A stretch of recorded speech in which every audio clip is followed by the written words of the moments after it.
Hi guys! I drew my classic Sitting Under the Stars animation, and this little animation of Eiko and Aizawa. All the other visuals in this chapter were drawn by the skilled hands of Gmark. Chapter 26, here we go! How could a trip to the grocery store go wrong?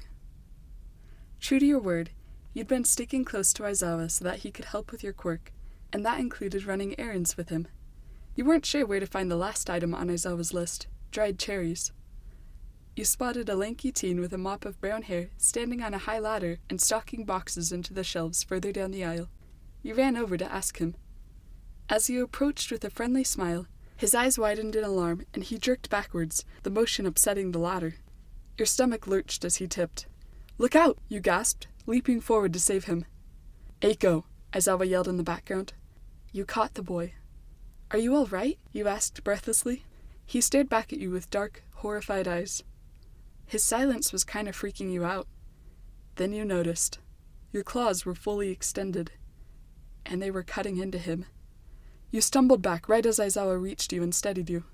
He took in the scene in an instant. The scattered boxes, the toppled ladder, the boy gripping his own arm, where blood seeped through his dark shirt. Aizawa spoke to the boy. "You need to go to the hospital, kid. Can I give you a ride?" The boy seemed to snap out of his daze, and immediately began dialing on his phone. Aizawa tensed. A professional voice said, "What's your emergency?" "Police!" the boy said hysterically. "I've been stabbed by the cat girl who's been on the news. Send help!" "Boy." Aizawa took a step towards him, his tall frame taut with tension. "You don't need cops. You need a doctor." You watched everything happening, but it felt hazy, unreal. You zoned out. Shock did that to a person, you thought in a detached way. Aizawa snapping his fingers in front of your face brought you back to the present, and you became aware of a chaos of confused onlookers chattering in the background. The boy was gone. You must have been out of it for a while. "Eiko." Aizawa stared into your eyes intently, calmly. "You need to retract your claws." You slowly obeyed, sliding them back into your arms. Aizawa took your hands in his own, frowning, and wiped a smudge of blood away with a damp cloth. He turned you around and sheltered you with his arm around your shoulders as he made his way through the onlookers to the door. You finally recovered enough to speak. "Is the store employee okay?" "He will be." "We never got the dried cherries," you muttered dazedly. A wave of nausea hit you as you suddenly remembered what happened, and you broke away from Aizawa in the parking lot, breathing heavily. You hunched over, hands resting on your knees. Aizawa's firm hand found your shoulders again. "Breathe, kid. You're okay." You took gasping breaths. The nausea faded, and the tears started. You'd been in shock before. Tears were a part of it. You weren't even embarrassed about it. It was just an inevitable physical response. Aizawa knew that. He held you tightly, and you cried into his chest. You went to bed early and slept for 12 hours straight that night. Crazy how tiring a bit of shock can be. You hoped the rest of the weekend would go more peacefully. You woke up to the sounds of clattering dishes from downstairs, and Mike's unmistakable loud voice arguing about something. You groaned, trying to bury your head under your pillow. But your hearing was too good, and Mike was too loud. You lumbered slowly down the stairs, rubbing your eyes. "Eiko!" Mike's happy voice blasted into you, making your hair stand on end. "What's going on?" you yawned. Aizawa stood by the stove with his arms folded as hash browns sizzled. "Mike wants to kidnap you and take you on some sort of harebrained adventure that he thinks will be fun." You half smiled, swiveling your head to look at Mike. "Oh? What kind of adventure did you have in mind?" "Yes, Mike," Aizawa said pointedly. "What kind of adventure?" "I want to keep it a surprise, though," Mike whined. So that's what they'd been arguing about. With Aizawa's current overprotectiveness, he clearly didn't want you going to a location that he didn't know. "Sorry, Uncle Mike, but if I don't know where it is, I'm not going." Mike sighed dramatically. "Fine, if that's how it is." His enthusiasm returned as he began listing off activities he had in mind. Meeting up with a band backstage, going to a concert, going to a drive-in movie, playing games at an arcade. It sounded like he had your entire day planned out. But Aizawa was frowning. He pulled Mike aside, saying something in a low voice. Mike didn't seem to get the private conversation hint, or maybe he just couldn't turn off his loud because he exclaimed, "Oh, don't worry about that, Shota. I have it covered," and pulled out a shiny mop of blonde hair with a flourish. A wig of waist-length platinum hair. You stared at it, perplexed. "What's that for?" "It's for you, so you can avoid the media right now." Mike looked sheepish. You took the wig, made your cat ears vanish, and tried it on. It swished around your shoulders in a satisfying way, and you laughed at the absurdity of it. "They'll buy it," Mike said happily, examining the effect. "They would never know." A knock sounded on the door, and Aizawa went to answer. "So," Mike said happily, "are you in?" You couldn't help but feel some of his contagious enthusiasm. You flashed a grin. "All right, I'm in." Aizawa's voice stopped you as he came back from answering the door. "Under the condition that I come too. Your disguise won't work if you turn into a cat." He came into view, giving the two of you a no-arguments look. "Sure," you shrugged. "And I just invited myself," a familiar voice added. Shinso wandered in after Aizawa, flashing you a dry grin. "Wow, everyone was visiting this morning. Why... right. The media must be pretty bad right now, after the accident at the store. Mike was probably here to cheer you up, Shinso too." "And thus you enjoyed an entire day without stabbing anyone, or getting framed, or getting attacked by villains. Man, ordinary days are some of the best days," you thought happily. Your wig worked like a charm. For the first time in weeks, you didn't hear constant whispers and mutters as people saw you. You glanced at Aizawa and Mike during the concert. Mike nodded to the music enthusiastically. Your platinum wig swished around your shoulders. People probably thought you were Mike's daughter because of the hair. The thought made you giggle. Aizawa watched the band tiredly, but a softness in his eyes showed that he liked the music. Shinso was the only one you couldn't read. He looked really focused. You nudged him. "What's up? Doing physics in your head again or something?" He smirked. "No, just watching the techniques the guitarists use." You glanced at him in surprise. "Are you learning to play guitar? I've offered to teach you so many times." His lips quirked up at the corners in amusement. "I'm just watching. If I ever need lessons, I'll ask." That night, Shinso picked up his guitar in his room and began tuning it. "I didn't lie," he muttered with a dry smile. He strummed the strings, feeling them vibrating with sound, and launched into a scale. "I just want to surprise you, Eiko." You'd mentioned something a while back. You'd said that playing guitar was more about loving the sound than about loving to play. "If I could have someone play my favorite acoustic songs for me every night," you'd explained with a laugh, "I would. But that's not realistic, so I play for myself." He'd been puzzled at the time. Why not just listen on your iPod? But you immediately shook your head. "It's not the same," you said simply. "Nothing beats the sound of a live acoustic guitar right next to you." Although you'd probably forgotten about that conversation, Hitoshi continued to think about it. Aizawa didn't play. Mike had completely different music tastes than you, and mostly played electric. Hitoshi might be a sentimental fool, but he wanted to play for you. The songs you liked, on the instrument you loved. If he ever got skilled enough for his own standards, that is. Your point of view.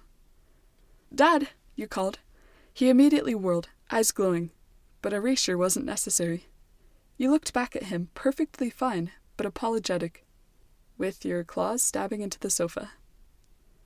Aizawa's hair settled down around his shoulders. "What happened?" "It was just like yesterday. I can't control them." "Try drawing them back in." You did so, easily, but who knew when it would happen again? You sighed. "Well, this is a problem." Aizawa nodded in agreement. "You haven't lost control of your claws since you were 9. This must be a result of the drug." You examined your hands worriedly. "How can I do anything when I can't control my claws? I don't want to go around stabbing stuff." You grimaced. "Or people." Aizawa considered. "There are several options. One of them is to stop using your hands entirely."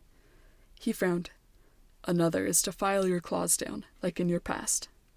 He scowled in thought, and abruptly said, Neither of those options are acceptable. We'll go today to get a support item made for you. You glanced at the clock. 8 p.m. Are they still open? Even if no one else is there, that inventor girl will be. She practically lives in the lab. Aizawa was right. Hatsumi was there, grubby and energetic as always. You hadn't realized how literal the words "practically lives in the lab" had been. She looked over your hands carefully through her goggles, had you extend and retract your claws several times, and happily agreed to have a support item made by the next day. You spent the night trying to figure out how to sleep without putting your hands next to your face or body, just in case your claws shot out. It wasn't the most restful experience. When you and Aizawa returned to the lab the next day, it seemed that Hatsume hadn't slept much either. She had 3 different sets of gauntlets for you to try on. The first was white, with a bulky wristband. "Try it!" Hatsume enthused with a mad twinkle in her telescopic eyes. Not sure what else to do, you extended your claws. Before they were even all the way out, a fluffy pink foam burst out of the wrist dispenser and encased your claws, turning thick and rubbery as soon as it was exposed to air. It seemed effective, but over the top. "What a good baby!" Hatsume cooed, stroking the gauntlets. Since you were wearing them, it was extremely awkward. You endured with a grimace. "Here," she encouraged, pointing to another pair. "Try these!" The second pair looked much more streamlined, really just a pair of silver-black, fingerless gloves. You put them on, examining them critically. It seemed like they were designed to block your claws from extending in the first place. The material looked tough, woven with metal, made to resist bullets and knives. You tried extending your claws. They immediately punched through. "My baby!" Hatsumi wailed. "Sorry." You took off the broken gloves, feeling bad. But Hatsumi excitedly encouraged you to try on the last pair. You looked at them warily.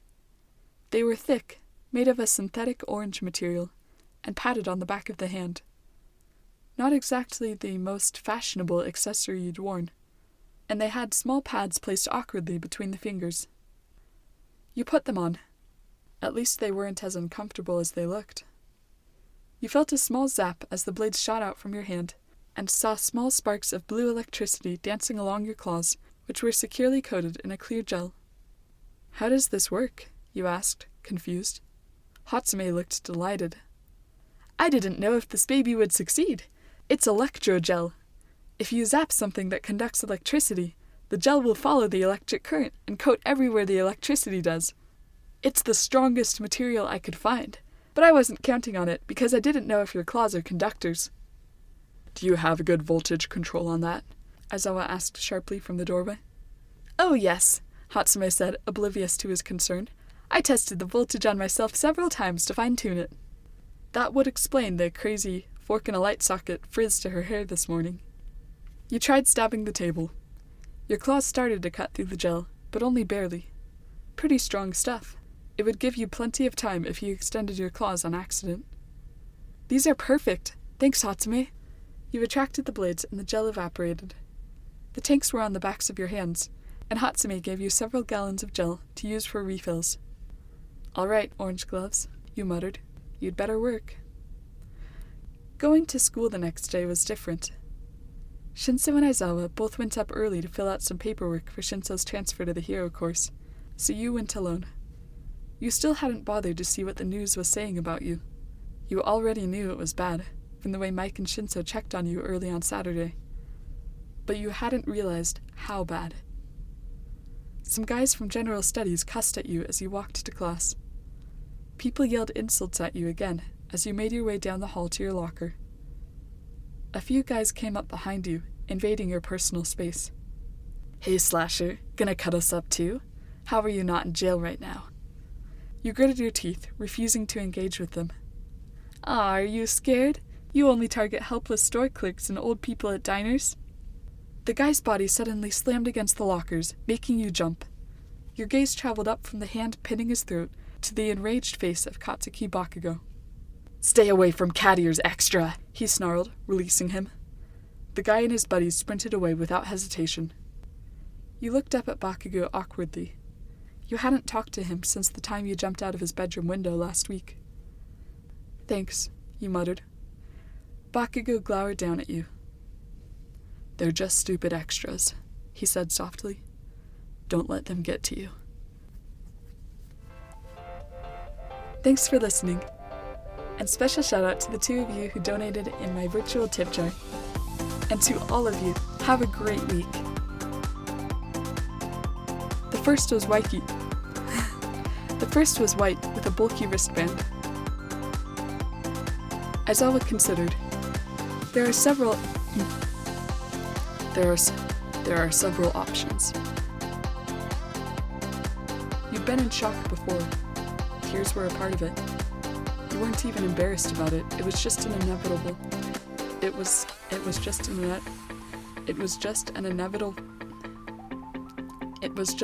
inevitable.